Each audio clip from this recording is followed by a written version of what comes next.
नमस्कार। आप सभी का हमारे YouTube चैनल एम.के. ज्योतिष उपाय में एक बार फिर से स्वागत है। दोस्तों, आज इस वीडियो के माध्यम से हम जानेंगे हमारी जन्म कुंडली में बनने वाले विपरीत राजयोग के बारे में। विपरीत राजयोग कैसे अपना प्रभाव देता है और किस प्रकार विपरीत राजयोग हमारी जन्म कुंडली में बनता है। जैसे जन्म कुंडली में कुछ योग इस प्रकार के बनते हैं जिनमें उन योगों का फल सीधे न मिलकर विपरीत रूप से मिलता है। इसका अर्थ हुआ कि कष्ट तो मिलेगा लेकिन उसके बाद राहत भी मिलनी संभव है। और विपरीत राजयोग इसी प्रकार कार्य करता है, यानी कि प्रारंभ में कष्ट और संघर्ष, फिर विपरीत राजयोग जागृत होने पर लाभ।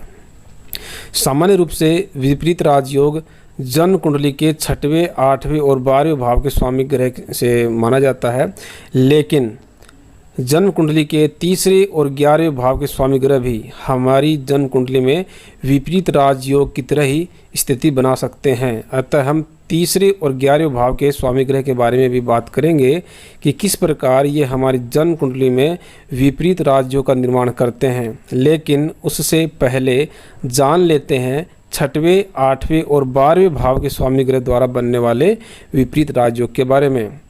6वां, 8वां और 12वां भाव कुंडली में अशुभ स्थान माने जाते हैं।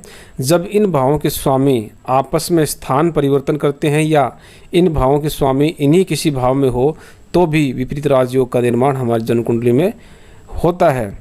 यानी कि अशुभ भाव का स्वामी अशुभ भाव में ही हो तो विपरीत राजयोग का निर्माण करता है।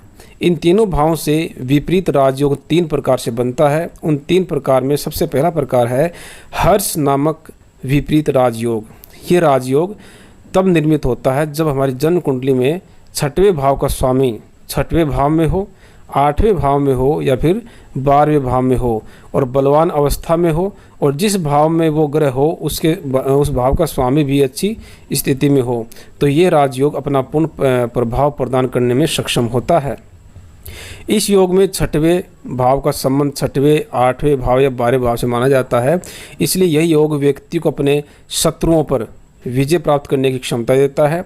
इस योग से युक्त व्यक्ति का शरीर सुडौल होता है, उस व्यक्ति के पास धन संपत्ति होती है, वह समाज के गणमान्य व्यक्तियों की संगति में रहता है। इसके अतिरिक्त इस योग के व्यक्ति को जीवन साथी और संतान और मित्रों का सहयोग प्राप्त होता है।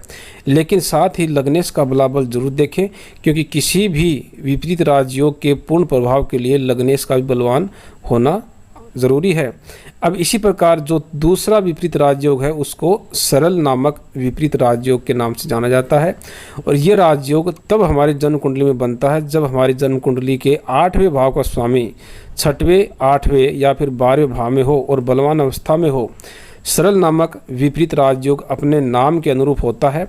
वह सरल रूप अर्थात साधारण रूप में होते हुए एक असाधारण प्रभाव देता है। जातक को इसके असरदायक प्रभाव दिखाई देते हैं।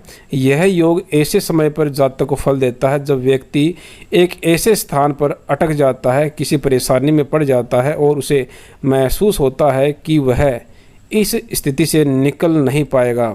तो उस स्थिति में व्यक्ति को यह योग अपना प्रभाव दिखाता है और व्यक्ति अचानक से उस स्थिति से उभर जाता है और अप्रत्याशित फल पाता है। लेकिन ये योग भी अपना पूर्ण प्रभाव तभी दे पाएगा जब आपका लग्नेश बलवान अवस्था में हो। अब इसी प्रकार जो तीसरा विपरीत राजयोग है उसे विमल नामक राजयोग के नाम से जाना जाता है, और ये तब निर्मित होता है जब जन्म कुंडली के 12वें भाव का स्वामी 6वें, 8वें या फिर 12वें भाव में बलवान अवस्था में हो। इस योग वाला व्यक्ति स्वतंत्र विचारधारा वाला होता है। वह दूसरों के कथन पर अधिक भरोसा नहीं करता है। जातक को दूसरों का सहयोग तो मिलता है लेकिन अपने बल पर आगे बढ़ने की कोशिश भी करता है। इस योग के प्रभाव से जातक स्वयं के प्रति अधिक सोच विचार करता है, गूढ़ रहस्यों को जानने के प्रति लालायित होता है। अगर यहाँ 8वें भाव का संबंध बनता है तो व्यक्ति खर्चे पर नियंत्रण रखने की कोशिश करने वाला होता है। लेकिन लग्नेश का बलाबल जरूर चेक करें। लग्नेश के बलवान होने की अवस्था में ही विपरीत राजयोग अपना पूर्ण प्रभाव जातक को दे पाते हैं। मैं यहाँ आपको एक बार फिर बता दूं कि विपरीत राजयोग वाले जातकों को प्रारंभिक अवस्था में संघर्ष करना पड़ता है, अधिक परिश्रम करना पड़ता है, और राजयोग जागृत होने पर अति श्रेष्ठ फल प्राप्त होता है। जातक विपरीत परिस्थितियों में कर्म से भाग्य का निर्माण करने वाला होता है। योग के फल का समय कुंडली में बनने वाले योग के अनुरूप महादशा, अंतरदशा, प्रति अंतरदशा में प्राप्त होता है। अगर आपकी कुंडली में लग्नेश कमज़ोर है, पीड़ित है, तो उसे बलवान जरूर करें। विपरीत राजयोग का पूर्ण प्रभाव प्राप्त करने के लिए लग्नेश का बलवान होना बहुत ज़रूरी है। तो दोस्तों, ये थे जन्म कुंडली में बनने वाले 3 प्रकार के विपरीत राजयोग जो 6वें, 8वें और 12वें भाव के स्वामियों की स्थिति के कारण बनता है।